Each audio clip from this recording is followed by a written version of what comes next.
Hey everybody, I'm Sean and I write code for a living.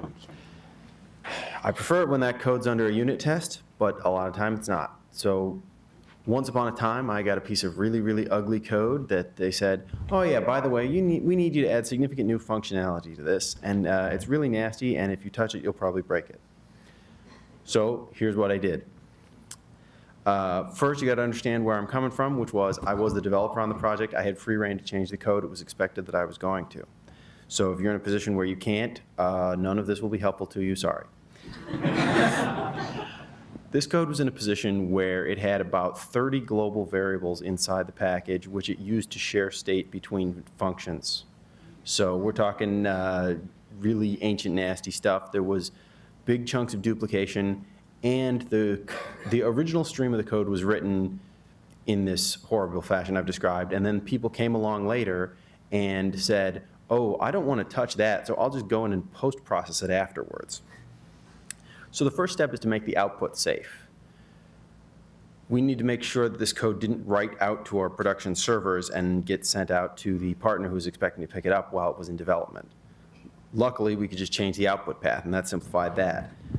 But once we had, then we could look at today's production file from the production running code and the test file that went to this other output path and diff them against each other. Once you have that ability to diff, you go a long way toward knowing that any cleanups and changes you make to the code did not break anything.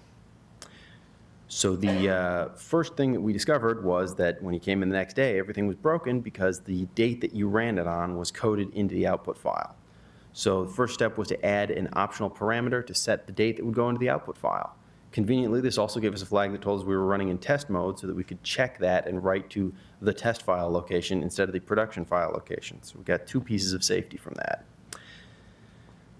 The next problem was to clean up that set of 30 global variables so that we could actually do something with the internals of the method. And I actually declared a variable called big ugly global and created a type by, I took the entire variable listing, wrapped it in a record type, and then declared big ugly global as that record type. And then I went through the code, and in every place one of those global variables was accessed, I put big ugly global dot in front of it. It's, you know, it's an ugly way to go, but that gave me the opportunity to do what I needed to do, because then I could start looking at different functions and going, oh, okay, this global variable appears to only be used in this function. Maybe I can take it out of the record type and localize it. Once I'd localized several of those, the record began to shrink. Once the record began to shrink, I could eliminate the globalness of the record by making it into a parameter to the few functions now that actually access state on that variable.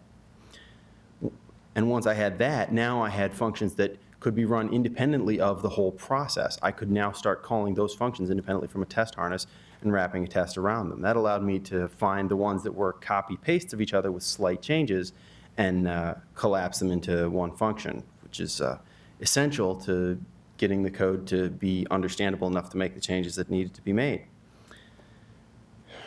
Once I had found several of those and collapsed them into one function, I was able to write unit tests around each of those, and that gave me more confidence that the code base was doing what I expected it to, and I could actually start making the changes that were necessary.